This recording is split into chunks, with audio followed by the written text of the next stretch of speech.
இப்ப சொல்லுங்க, நீங்க ஒரு 200 பேர் இருப்பீங்கன்னா இங்க சபையில் எவ்வளவு பேர் இருக்கிறாங்கன்னு அர்த்தம்?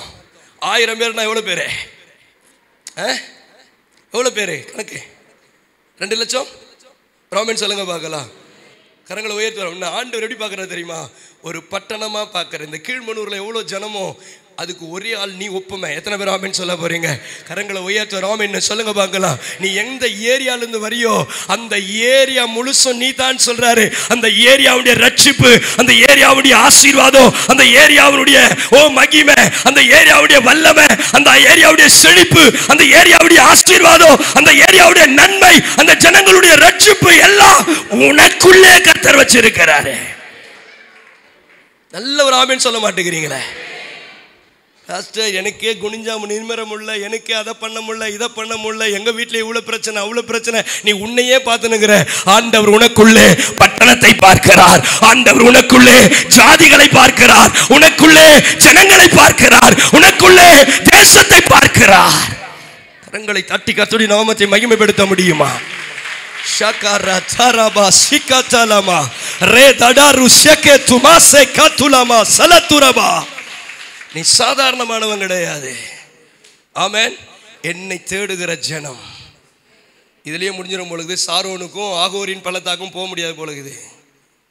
அல்லேலூயா. என்னை தேடுகிற ஜனம். அவங்க எதுக்கு ஒப்புமையா இருக்கிறாங்க? பட்டணத்துக்கு ஒப்புமையா இருக்கிறாங்க. அவர்கள் வல்லமை உடையவர்கள். ஆமென் சொல்லுங்க பார்க்கலாம்.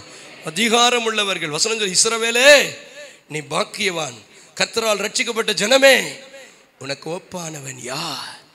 ராமன் சொல்லுங்க பார்க்கலாம். கர்த்தரால் ரட்சிக்கப்பட்ட, பக்கத்தில் சொல்லு, கர்த்தரால் ரட்சிக்கப்பட்ட ஜனமே, கர்த்தரால் அபிஷேகம் பண்ணப்பட்ட ஜனமே உனக்கு ஒப்பானவன் யார்? கரங்களை உயர்த்த. ராமன் சொல்லுங்க பார்க்கலாம். நான் சொல்றேன், நம்ம நாட்டு ஜனாதிபதி நமக்கு ஒப்பானவர் அல்ல. நம்ம நாட்டு பிரதமர் நமக்கு ஒப்பானவர் அல்ல. நம்ம நாட்டு சயின்டிஸ்ட் எல்லாம் நமக்கு ஒப்பானவங்க அல்ல. அவங்க ஒருவேளை இங்க நிலா வரைக்கும் போலாம், ஒருவேளை சூரியன் வரைக்கும் கூட ஏறி போலாம். ஆனா ஒன்னு சொல்றேன், இப்பிரபஞ்சங்களை கடந்து, வானங்களை கடந்து சர்வ வல்லமையுள்ள தேவனுடைய சிங்காசனத்தில் இருக்கிற இடத்துக்கு தேவன் நம்மை ஆயத்தப்படுத்தி இருக்கிறாரே இமை பொழுதுல. ஒரு ஆமென் சொல்லுங்க பார்க்கலாம். அவங்க எல்லாம் கோடி கோடியா செலவு பண்ணாதான் எது வரைக்கும் போக முடியும்? நிலா வரைக்கும் போக முடியும். ராமன் சொல்லுங்க பார்க்கலாம். ஆனா நம்ம எல்லாம் இமை பொழுதுல மறுரூபமாக்கப்பட்டு இப்பிரபஞ்சத்தை கடந்து கரங்களை தட்டி கர்த்தர் நமக்கு வைத்திருக்கிற அந்த பகுதி என்ன தெரியுமா? பொற்சல வீதியில நம்ம நடக்க போகிறோம். ராமன் சொல்லுங்க பார்க்கலாம். அல்லேலூயா சொல்லுங்க. அல்லேலூயா. காலையில் நான் சொன்னேன், இந்த காதுல, மூக்குல, கழுத்துல, கையில, காலெல்லாம் மாட்டினா எவ்வளவு வரும்? சும்மா கேட்குறேன், எவ்வளவு வரும்? ஒரு 5 சவரம் வருமா? காது, மூக்கு, வாய், என்னடா எங்கெல்லாம் பூட்டணுமோ பூட்டிடுங்க. பூட்டி பார்த்தா எவ்வளோ பேர்? சரி, ஒரு 20 சவரம் வருமா? அல்லேலூயா. நான் சொல்றது இது தேவனுடைய ஆலயம். ஆமாம் தானே? இது என்னது? இது அசுசிப்படுத்துறது வேண்டாம். கோல்டு எங்க போட வேண்டியது? கோல்டு நமக்கு எங்க போட்டு வச்சுக்கிறார் ஆண்டவரே? சும்மா சொல்லுமா. கோல்டு எங்க போட்டு வச்சுக்கிறார் ஆண்டவரே? ஐயா சொல்லையா. நம்ம நடக்கிற பாதை, நம் கால்கள் செல்லும் இடமெல்லாம் தங்கமயம். ஆஹா தங்கமயம். நம் கண்கள் காணும் காட்சி எல்லாம் இன்பமயம். ஆஹா இன்பமயம். என் கால்கள் செல்லும் இடமெல்லாம் தங்கமயம். ஆஹா தங்கமயம். அப்போ நம்ம கால் எது மேல நடக்க போகுது? என்ன பாஸ்ட் ஏதோ வேட்டு வைக்க வந்துக்கிறாரோன்னு நினைக்காதீங்க. நீ போறதும் போடாதும் இஷ்டம். ஒரு ஆமென் சொல்லுங்க பார்க்கலாம். அல்லேலூயா. எது மேல நடக்க போறோம்? தங்கம் எதுக்கு கீழே இருக்க போகுது? நம்ம பாதத்துக்கு கீழே இருக்க போறது. துன்பை காதுல போடுறது நல்லதா? செருப்பை தூக்கின்னு போய் தலைமலையை வச்சுன்னு போ. சும்மா சொல்லுங்களேன். செருப்பை தலைமலை வைக்கிறவங்க மாத்திரம் அல்லேலூயா சொல்லுங்க பார்க்கலாம். ஐயா பாதத்துக்கு இல்லைன்னா என்ன அர்த்தம்? நம்ம பாதரட்சை தானே. கோவம் வருதா இருக்குண்ணா? அல்லேலூயா. பாதத்துல போடுறது என்னது? பாதரட்சை. இதை தூக்கின்னு போய் காதுல கர்த்தர் பேசுற இடத்துல வைக்கிச்சா நல்லா இருக்குமா? அதை போய் கழுத்துல மாட்டினதா நல்லா இருக்குமா? நான் சொன்னேன் எங்க சர்ச்சில் இந்த வாரம், டேய் நீ அப்படி தங்க வச்சுக்கணும்னு விரும்பினியனா தங்க தட்டு கேளு ஆண்டவர்கிட்ட. தங்க தட்டுல சாப்பிடு, தங்க டம்ளர்ல குடி, வெள்ளியில நாற்காலி செஞ்சு போடு வீட்டில். ஆனா இந்த ஆலயத்தை கெடுக்காத. இந்த ஆலயம் உட்கார்றதுக்கு எதனா செய்ய, எவ்வளவு விலையேற பெற்ற காரியத்தை நான் செய்ய. ஆனா இந்த ஆலயத்து மேல கீழே போறதுக்கு மேல போட்டுக்காத. இது தொங்க மாதிரி சில டூப்ளிகேட்டை வேற மாட்டிக்கிறோம். நான் சொல்றது உங்களுக்கு புரியுதா? எங்கேயோ பாஸ்டர் டச் பண்றாரு. இந்த வருஷத்துல நான் சொல்ல உங்க விசுவாசத்தை பெருசு பண்றேன். ஒரு ஆமென் சொல்லுங்க பார்க்கலாம். அல்லேலூயா. நீங்க போட்டுக்குங்க, தப்பு இல்லை, போட்டுக்குங்க. ஆனா அது நம்ம பாதத்தில் இருக்க போற பொருளை. கரங்களை உயர்த்தி ஒரு ஆமென் சொல்லுங்க பார்க்கலாம். அல்லேலூயா சொல்லுங்க. அல்லேலூயா. கரங்களை உயர்த்தி ஒரு ஆமென் சொல்லுங்க. அல்லேலூயா. அல்லேலூயா. பெருசா திங்க் பண்ணுங்க, பெருசா திங்க் பண்ணுங்க, பெருசா திங்க் பண்ணுங்க. உங்க வீட்டில் நல்ல வசனம், ஒரு நெகேமியா 9:25 சொல்லுது, அடிமைத்தனத்தில் இருந்த இஸ்ரவேல் ஜனங்களை கர்த்தர் கொண்டு வந்து வீட்டில் சகல உடைமைகள் நிறைந்த வீட்டாய் கர்த்தர் நிரப்பினார். ஒரு ஆமென் சொல்லுங்க பார்க்கலாம். நீங்க 9:25 வீட்டில் போய் வாசிச்சு பாருங்க. சகல உடைமைகள் நிறைந்த வீடு. ஒரு ஆமென் சொல்லுங்க பார்க்கலாம். குறைவில்லாத வீடு. ஒரு ஆமென் சொல்லுங்க பார்க்கலாம். குறைவற்ற வீடை கர்த்தர் கொடுக்கவல்ல. இந்த வருஷத்துல நான் சொல்றேன், கர்த்தரை தேடுகிற வீடு குறைவில்லாத வீடாய் கர்த்தர் மாற்ற விரும்புகிறார். கரங்களை உயர்த்தி ஒரு ஆமென் சொல்லுங்க பார்க்கலாம். அல்லேலூயா. என் ஜனங்கள் என்னை தேடுகிற பொழுது ஆண்டவர் சொல்றார், என் ஜனங்க எப்படி என்ன தேடணும்? இருதயத்துல தாழ்மையோடு என்ன தேடணும். ஒரு ஆமென் சொல்லுங்க பார்க்கலாம். அல்லேலூயா. தாழ்மை உள்ளவர்களுக்கு ஆண்டவர் என்ன கொடுக்கிறாரா? கிருபை கொடுக்கிறார். என்ன கொடுக்கிறாரு? கிருபை. அதிக தோத்திரத்தினால என்ன வரும்? கிருபை பெருகும். ஒரு ஆமென் சொல்லுங்க பார்க்கலாம். சங்கீதக்காரன் தாவீது சொல்றாரு, என் ஜீவனுள்ள நாளெல்லாம் நன்மையும் கிருபையும் என்ன பண்ணுமா? தொடரும். நன்மையும் கிருபையும் தொடரும் போது நன்மை மேல உன் கண்ணு வந்துடக்கூடாது, கிருபை மேல உன் கண்ணு வந்துடக்கூடாது. நன்மையும் கிருபையும் அளிக்கிற தேவன் மேல மாத்திரம் உன் கண்ணு இருந்துட்டே இருந்துச்சுன்னா வாழ்நாள் முழுவதும் நன்மை வர்றது தடையாகாது, கிருபை வர்றது தடையாகாது. நன்மையும் கிருபையும் உன் வாழ்க்கையில வந்துட்டே இருக்கும். எத்தனை பேர் ஆமென் சொல்ல போறீங்க? கரங்களை உயர்த்தி ஆமென் சொல்லுங்க பார்க்கலாம். அல்லேலூயா. என் நண்பர் ஒருத்தர் வீடு கட்டினாரு, பாஸ்டர். உங்களுக்கு கூட தெரிஞ்சிருக்கும், அதை நான் சொல்ல விரும்பல. ஆனா அவர் வீடு கட்டணும்னா அவங்க விசுவாசி ஒருத்தர் சொல்றான், உன்னை பார்த்தா உன் வீட்டை பார்த்தா எனக்கு என்ன பண்ணுது? எரியுது. யார் சொல்றான்? எந்த அளவுக்கு அவன் இருதயம், இத்தனைக்கும் அவனுக்கு அப்பா அம்மா இல்லை, இவர் தான் அவனுக்கு அப்பா அம்மாவா இருந்து அவனை சின்ன வயசுலேருந்து தூக்கி வளர்த்து உருவாக்கி அவரை நடத்தி எல்லாம் செய்கிறாரு. இப்போ இவ்வளோ நாளாக வாடகை வீட்டில் அசிங்கமான ஒரு வீட்டில் வாழ்ந்துட்டு இருந்தாரு. அதெல்லாம் அவனுக்கு நல்லா இருந்துச்சு. பாஸ்டர் ஒரு வீடு கட்டுறாருன்னு சொன்ன உடனே அவன் இருதயம் என்ன சொல்லுது சொல்லுங்க பார்க்கலாம்? ஏற்றுக்கல. நான் சொல்லட்டா, நான் எங்கள் விசுவாசிங்க சொல்லி வச்சிருக்கிறேன், நான் எப்படி அப்படிதான் நீ. நான் நல்லா இருந்தால் நீ நல்லா இருப்ப, நான் நல்ல வீட்டில் இருந்தால் நீ நல்ல வீட்டில் இருப்ப, நான் நல்ல காரில் போனால் நீ நல்ல காரில் போவ, நான் நல்ல ஆசீர்வாதமாக இருந்தால் நீ ஆசீர்வாதமாக இருப்ப. பாஸ்டர் மேலே உன் கண்ணு போய் வேற மாதிரி பார்த்தியனா உன் கண்ணே உன்னை கொன்னுடும். வேற யாரும் கொல்ல தேவையில்லை. நான் சொல்கிறது உங்களுக்கு புரியுதா? புரிஞ்சுங்க மாத்திரம் கரங்களை உயர்த்த ஆமென் சொல்லுங்க பார்க்கலாம். அல்லேலூயா சொல்லுங்க. அல்லேலூயா.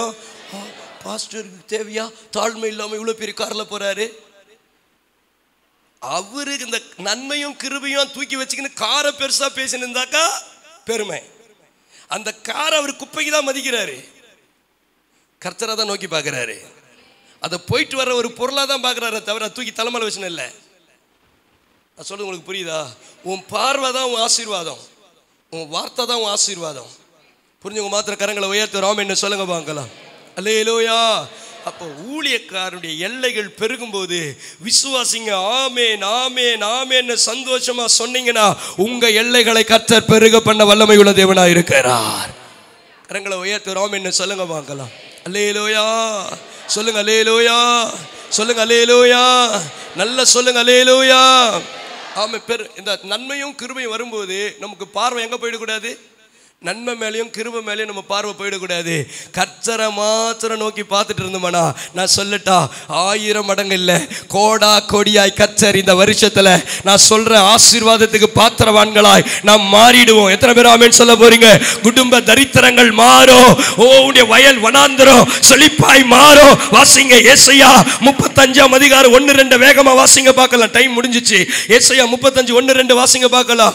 வனாந்தரமும் வறண்ட நிலமும் மகிழ்ந்து கடுவெளி கழித்து புஷ்பத்தை போல செழிக்கும். அது மிகுதியாய் செழித்து ஆனந்த களிப்புடன் பாடும். லீபனோனின் மகிமையும் கர்மேல் சாரோன் என்பவைகளின் அலங்காரமும் அதற்கு அளிக்கப்படும். அவர்கள் கர்த்தருடைய மகிமையையும் தமது தேவனுடைய மகத்துவத்தையும் காண்பார்கள். கரங்களை உயர்த்துறோம் என்ன சொல்லுங்க பார்க்கலாம். அல்லேலூயா. இந்த சாரோனை போல அவங்க என்ன பண்ணுவாங்க? பழுகும். சாரோன் என்பது இஸ்ரவேல் தேசம் வந்துட்டு நான் கேட்டா பள்ளமும் மேடுமும் நிறைந்த இடம். இஸ்ரவேல் தேசம் எப்படி? மலை பகுதியான தேசம். உங்களுக்கு எல்லாருக்கும் தெரியும். ஆமென் அல்லேலூயா. மலை பள்ளம் அந்த மாதிரி மலை குன்றுகள் நிறைந்த தேசம் தான் என்னது? இஸ்ரவேல் தேசம். அதுல சாரோன்ன்றது என்ன தெரியுமா? அப்படியே அமைதியான ஒரு நல்ல சமவெளியான பூமி. எத்தனை பேர் ஆமென் சொல்ல போறீங்க? மேடும் இல்லை பள்ளமும் இல்லை, ஒரு அழகான இடம். ஒரு ஆமென் சொல்லுங்க பார்க்கலாம். ஆண்டவர் சொல்றாரு, என்னை தேடுகிறவர்களுக்கு சாரோனில என்ன இருக்குமா? ஆட்டு தொழுவம் இருக்குமா? ஒரு ஆமென் சொல்லுங்க பார்க்கலாம். நீங்க குடியிருப்பு எங்க இருக்குன்னு தெரியுமா? அது வனாந்தரமா இருக்குது, கடுவெளியா இருக்குது, காடா இருக்குது, முள்புதரா இருக்குது. இன்னைக்கு ஆண்டவர் சொல்றாரு, என்னை தேடுகிற ஜனங்களுடைய குடும்பங்கள் ஆசீர்வதிக்கப்பட்ட குடும்பமாய், மகிழ்ச்சியினால் நிரப்பப்பட்ட குடும்பமாய், செழிக்கிற குடும்பமாய், எல்லா நன்மைகளும் பெற்றுக்கொள்ளுகிற இடமாய், பழுகுகிற இடமாய். ஒரு ஆமென் சொல்லுங்க பார்க்கலாம். ஆடு இருக்கிற இடம் என்னாவும்? 1-2 இருக்கும். ஊருக்கு 1 ஊருக்கு 2 இல்ல. நான் சொல்லட்டுமா? மந்தை பெருகுகிறது போல கர்த்தர் உங்களில மனுஷர்களை பெருக பண்ண வல்லமை உள்ள தேவனாய் இருக்கிறார்னு சொல்லி விசுவாசிக்கிறவங்க கரங்களை தட்டி கர்த்தர் நாமத்தை மகிமைப்படுத்த முடியுமா? அல்லேலூயா. இன்னைக்கு ஆண்டவர் சொல்றார், சாரோனிலே எப்படி ஆட்டு மந்தை இருக்குமோ. ஒரு ஆமென் சொல்லுங்க பார்க்கலாம். கர்த்தர் உன்னை பழுகவும் பெருகவும் பண்ண உன் வனாந்தர வாழ்க்கையை இந்த 2024வது வருஷத்துல கர்த்தரை தேடுகிற பிள்ளைகளுக்கு கர்த்தர் ஒரு சாரோனை கொடுக்க விரும்புகிறார். அந்த சாரோன் சமாதான இடமாய், ஆசீர்வாதமான இடமாய், புத்து குளிக்கிற இடமாய், புத்து காய்க்கிற இடமாய், கனி கொடுக்கிற இடமாய், அநேகருடைய வாழ்க்கையில நன்மைகளை காணுகிறவரிடமாய் கர்த்தர் இந்த வருஷத்தை இந்த கல்வாரி ஜீசஸ் பிரேயர் ஹவுஸ் கர்த்தர் மாற்ற விரும்புகிறார். விசுவாசிக்கிறவங்க கரங்களை உயர்த்தி ஒரு ஆமென் சொல்லுங்க பார்க்கலாம். அல்லேலூயா.